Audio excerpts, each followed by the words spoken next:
Hello, today we're going to use our calculator to help us with the four main operations using a calculator, and we're going to focus right now on adding and subtracting fractions. But before we get to the calculator, I just want to review how you add and subtract fractions that have common denominator. So if you look at number 1, both of the denominators are 12. When we add or subtract fractions with common denominators, we just add the numerators. In fact, we're going to keep the denominator, so 1 plus 6 is 7, and the denominator stays 12. Then we have to ask ourselves if the fraction is in lowest terms. If it is, we're finished. So now we're going to, this rule also applies for subtraction. If we have a common denominator, we're going to keep that common denominator when we subtract, and we're going to subtract the numerators. So 7 minus 3 would be 4, and the denominator would be 8. We keep it. But this particular fraction is not in lowest terms. So in order to reduce it, we have to think of the highest factor or number that will divide evenly into both numbers, and that factor is 4. So this answer would be 1/2. So 4/8 in math has the same meaning as 1/2. So now let's try it with a calculator. Before we do, let's remind ourselves of what the steps are.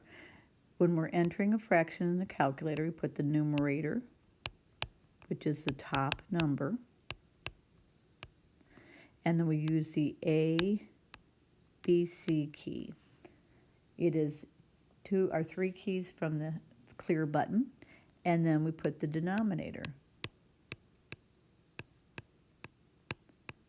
which is the bottom number, and that's how we enter all of the fractions. So looking at example 3, we would enter 7, then we press ABC, and then 25.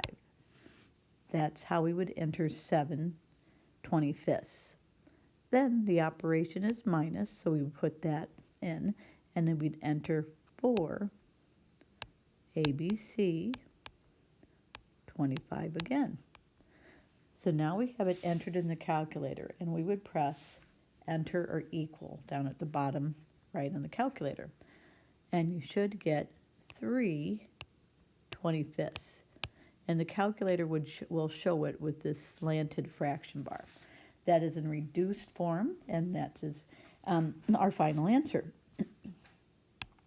Now let's look at the next fraction. We would enter 3 ABC and then 20 for 3/20. The operation is adding, and we would add 7 ABC 20. And then we need to press enter or equals. What do you think the answer will be? Were you surprised when your calculator said 1/2? Well, the beautiful thing about the calculator is it automatically reduces it. If we did this without the calculator, we would have 10, and we keep the denominator of 20. So 1/2 is the same thing as 10/20.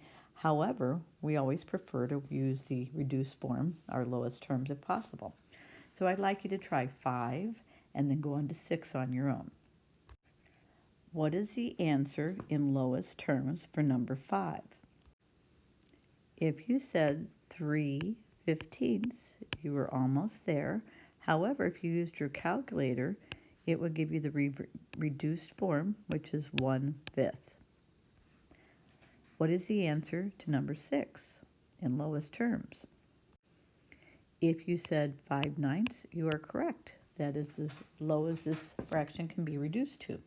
Now let's move on to the next page, which is multiplying and dividing positive and negative fractions. So next, we're going to multiply and divide positive and negative fractions. And the directions say find the product, which means to multiply, typo there, and quotient, which means to divide.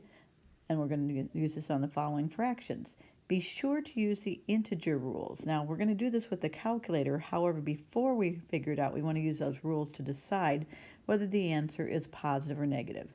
We're going to reduce the final answer if possible. We're going to let the calculator do the work for that. And by showing your work, that's fine. I'm not going to require you to show your work since we are actually using the calculator. I am, however, going to show it for the first examples, and that might be a good idea for you to do the same so that you can follow those steps. So first off, if you remember our Margar faces, our Murphy-Dillon, whichever you prefer to use, I see a negative 3/8 and a negative 2/3. And if she's fast asleep, she's happy. So we're expecting to get a positive answer. So this is a little bit cumbersome to enter in the calculator, not bad. There's just a lot of keystrokes. The very first thing we have to enter is that negative. Then we're going to enter the numerator, which is 3. We're going to use the ABC button to make this a fraction, and then 8. Then we have to enter the times sign and start our new fraction, which is negative 2/3. So we enter negative 2 for the numerator, the ABC key to make it a fraction, and 3 is the denominator. And finally, we want to press enter or equal down at the bottom. What is the answer to letter A? If you said the answer was 1/4, you are correct. Now, using the calculator is actually very helpful, but you've noticed probably that there's a lot of things we have to enter in order to work with fractions. So let's go back and review what the rules are if we didn't want to use a calculator. First of all, we'd still have to use our integer rules. I see a negative 1/6 and a positive 4/7, so our answer should be negative. Next, if you recall, I have to multiply straight across the numerators and straight across the denominators. So 1 times 4 would be 4, and 6 times 7 would be 42. And let's recall we said this was going to be negative. So if you're good with your math facts or feel comfortable with your math facts, you could certainly do this way. However, that's not reduced. So we would have to go back and say, okay, what is the highest factor that divides into 4 and 42? And that happens to be 2. So I'm going to write that answer below, remembering that the fraction bar, the negative sign is there, and that becomes 2 over 21. Now, you may have noticed that the negative sign is in line with the fraction bar. That's traditional to write it that way, but sometimes it's easy to miss that because it kind of blends in. There's just a tiny little space between. Also, if you decide you want to do it this way, the wonderful thing about the calculator is if you put this in the calculator as is, it will reduce it for you. So you would enter negative, then you'd enter 4, ABC, 42, and it will reduce it for you, giving you this answer. It would be written like this on the calculator. All right, so now I'd like you to find the answer to C, either using the calculator, or if you want to try it without the calculator, that is fine. So if you did this without the calculator, your initial answer might have been negative 15 over 60, and if you reduced it, that's the same thing as negative 1/4. So the final answer should be negative 1/4. So now let's go to the next series of problems. This time we're going to use division. So one more time we're going to talk about how we would enter this in the calculator. We would enter the negative sign, 2, ABC, 5. That would enter negative 2/5. Then we need our operation of division, and then we'd enter 1, ABC, 6. So if you used your calculator, you might have seen something a little bit strange. So here's what the answer would look like.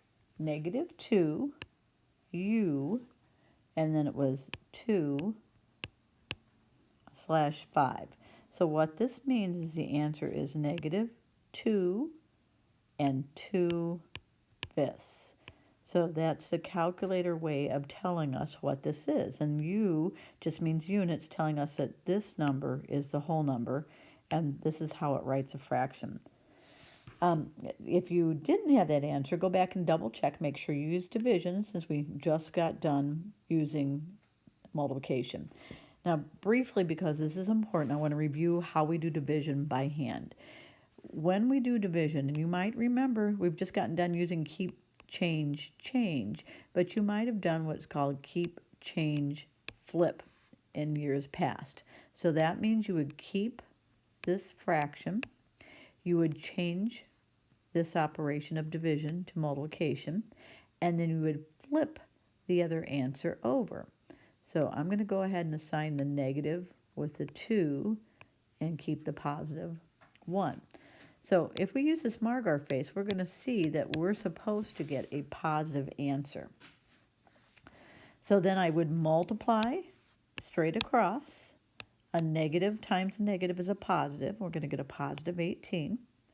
And then 10 times 1 would be 10. So now I'd like you to use your calculator by entering 18, ABC 10, and what is the answer in reduced form for this improper fraction? If you said 1 4/5, you are correct. Now please find the answer to letter F on your own. If you said the answer was negative 6/7, you're correct. And I also want to mention that be very careful to use the negative key, the white key at the bottom, as opposed to the minus key, because the calculator will not like it. It will give you an error if you try to use the minus sign instead of the negative sign. Thanks for listening and have a good day.